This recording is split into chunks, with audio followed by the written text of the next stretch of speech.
Alors bonsoir, ça me fait bien plaisir d'être ici ce soir. Je suis arrivé un petit peu tard parce que Montréal, c'est quand même assez loin. Euh, on m'a demandé donc d'être le président d'honneur de ce concours philosophé. J'ai accepté avec beaucoup de plaisir parce que c'est sûr que cette réflexion sur la science qu'on demande aux participants au concours de faire, c'est de poursuivre cette réflexion-là. Elle est vraiment essentielle. Je pense que on va reciter, on va aller presque dans les clichés, mais Rabelais, science sans conscience n'est que ruine de l'âme. Alors toutes les questions qu'on posait tout à l'heure sur la science, les valeurs de la science, la place de la science, etc., la place de la réflexion des scientifiques, ce sont à la fois des questions qui sont non scientifiques, non pertinentes. Quand vous êtes dans votre expérience de laboratoire, vous devez regarder dans votre éprouvette, dans votre microscope, dans votre ordinateur ce que vous trouvez. Mais en même temps, ce sont des questions qui sont constamment présentes dans l'univers de la science. Il y a une différence entre faire de la science au jour le jour, produire des résultats de recherche. C'est souvent extrêmement compliqué, extrêmement long, fastidieux. Le travail à la paillasse, comme on dit en science, c'est quelque chose de très lourd, de très difficile. Il faut fréquenter des congrès scientifiques pointus, comme je le fais assez souvent, pour voir à quel point l'empoignade entre chercheurs, les empoignades sont solides, vigoureuses. Vous avez, me semble que vous n'avez pas mis la petite goutte au bon endroit. Si vous faisiez ça, avez-vous pensé à si vous aviez fait ça, vous n'auriez peut-être pas le même résultat. Donc, l'élaboration de la preuve en science est quelque chose d'extrêmement complexe, patient, difficile, lent. Alors ça, c'est vraiment la fabrication des données de science. Mais il y a autour de ça, quand même, toujours, à certains moments, une réflexion sur le travail du scientifique. Alors il y a des moments cruciaux, par exemple, l'histoire de la physique au XXe siècle. C'est quand même assez extraordinaire. On commence le XXe siècle avec à peu près pas trop de connaissances sur l'organisation physique du monde. Le modèle de l'atome, le modèle atomique de l'atome, avec les petites bidules qui tournent, les électrons qui tournent autour, c'est 1905, 1906, 1907 à peu près. Donc on est là, et on va réussir avec Einstein, tous les autres philosophes qui vont venir, tous les autres physiciens qui vont venir avec lui, on va arriver en 1937-38 à une compréhension de la matière et de la possibilité de la fission, donc de la fission nucléaire, donc de casser les noyaux de la matière. Donc un cheminement théorique de connaissance, de curiosité, tout à fait fabuleux dans l'histoire. Il y a des moments très, très, très effervescents dans certaines disciplines, dans certains domaines. On arrive à ça et on arrive aussi à une autre série d'événements qui est la montée des fascismes en Europe, les risques de guerre qui s'en viennent, les nazis qui effectivement affirment leurs ambitions, les savants juifs dont Einstein qui fuient l'Europe parce qu'ils savent très bien que le sort qui les menace. Et on est donc en 1938 avec une publication scientifique extrêmement pointue, comme on en trouve partout, où deux physiciens allemands, dont Hahnemann, je pense, oui, en tout cas deux physiciens allemands, font la démonstration de la possibilité de la fission nucléaire. 1938. 1938, c'est presque au moment où la guerre va commencer, donc on connaît très bien les enjeux de sécurité, les enjeux majeurs qui se posent en Europe.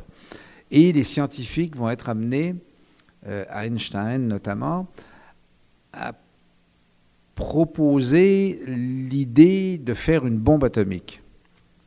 Effectivement, les physiciens allemands étant en avance sur la compréhension de la fission, on se demande très vite si Hitler ne pourrait pas avoir une bombe atomique. Si Hitler a une bombe atomique, on imagine les résultats que ça pourrait avoir. Et les scientifiques se disent il faut faire quelque chose. des scientifiques juifs, notamment Léo Szilard, des juifs réfugiés aux États-Unis, vont voir un monsieur très très très respecté déjà, mais qui est un petit peu dans les nuages parce qu'il cherchait autre chose, un certain Albert Einstein, vont lui voir en disant « Il faut que vous écriviez une lettre au président des États-Unis pour y expliquer la situation, la gravité de la situation. L'ennemi, Hitler, pourrait fabriquer une bombe atomique qui serait une bombe d'une puissance extraordinaire, et il faut que nous, on se lance là-dedans. » Donc les scientifiques lancent ça, ça va être le projet Manhattan, dont vous avez probablement entendu parler, où des dizaines de milliers de personnes vont travailler pour fabriquer une bombe atomique. Et quand la première bombe atomique expérimentale explose dans le désert du Nouveau-Mexique aux États-Unis, quelques jours avant, donc on est en juillet probablement 1945, avant la bombe atomique, la vraie qui va être larguée sur Hiroshima le 6 août 1945, il y a un physicien qui a participé à tout ce projet-là et qui dit « À présent, nous sommes tous des salauds ». Donc la réflexion sur la... Alors bien sûr, on est dans un moment particulièrement crucial. La bombe atomique, c'est pas une petite découverte qui change un petit peu les affaires.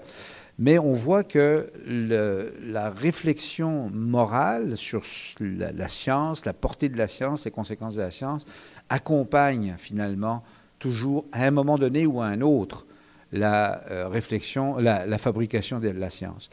La première moitié du XXe siècle aura été la moitié de le demi-siècle de la physique, avec ce que je viens de raconter.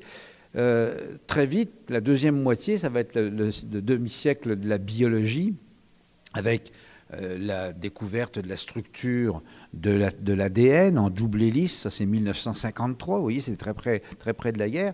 Mais entre 1953 et la première manipulation génétique, c'est à peine 10 ans, parce que c'est au début des années 60 qu'on commence à faire des manipulations génétiques, des organismes transgéniques, etc., en Californie. Alors, vous voyez, et ça va poser toutes sortes de questions. On les a évoquées tout à l'heure sur le diagnostic prénatal, etc., etc. Les questions que soulève la biologie moderne, la biologie contemporaine et la génétique qui s'ensuit sont sans fin, sans fond, inépuisables. Des questions d'ordre philosophique et d'ordre moral. Donc c'est pour ça que je dis, effectivement, réfléchir, philosopher au fond sur la science, sa nécessité, sa portée, les limites. Est-ce qu'on doit mettre des limites à la science? Est-ce qu'on doit mettre des limites à la recherche scientifique? Est-ce qu'il faut encadrer? Qui doit encadrer la recherche scientifique? Est-ce que la recherche pure doit être une recherche absolument libre? Les scientifiques disent oui, beaucoup de gens disent oui. Comment est-ce qu'on peut encadrer ça? Est-ce qu'il faut l'encadrer? Est-ce qu'on peut? Est-ce qu'on a les moyens techniques de le faire? En tout cas, vous voyez, il y a beaucoup de réflexions. L'autre grand volet, c'est la question qui est posée ici. À quoi sert la science, ou quelle est l'utilité, ou quelle est la valeur de la science? Donc, toute cette question-là aussi mérite d'être posée. Alors, je suis très content que vous soyez obligés de plancher là-dessus, les étudiants. J'espère que vous avez participé au concours. Ça peut rapporter 1 500 $. Je trouve qu'il y avait une très bonne raison de participer tout à l'heure, qui était donnée par le professeur.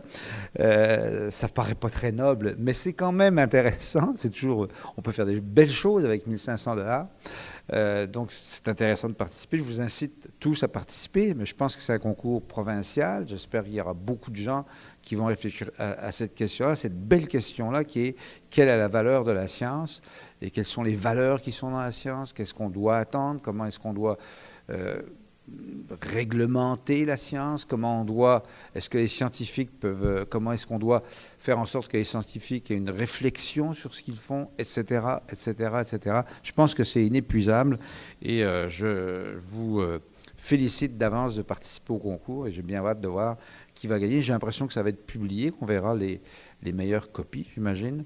Et je suis très content de pouvoir donner un petit coup de main, très modeste, à ce concours-là. Et j'ai très hâte de voir ce qui va se passer, ce qui va sortir de cette belle expérimentation-là.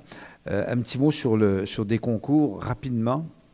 Vous avez peut-être, certains d'entre vous, entendu ce matin dire à la radio que la bourse Fernand Seguin, qui est un concours de journalisme scientifique extraordinaire, parce que ça vous donne une bourse de 12 000 $, c'est un peu plus élevé, mais parce que vous travaillez pendant 6 mois en stage à Radio-Canada.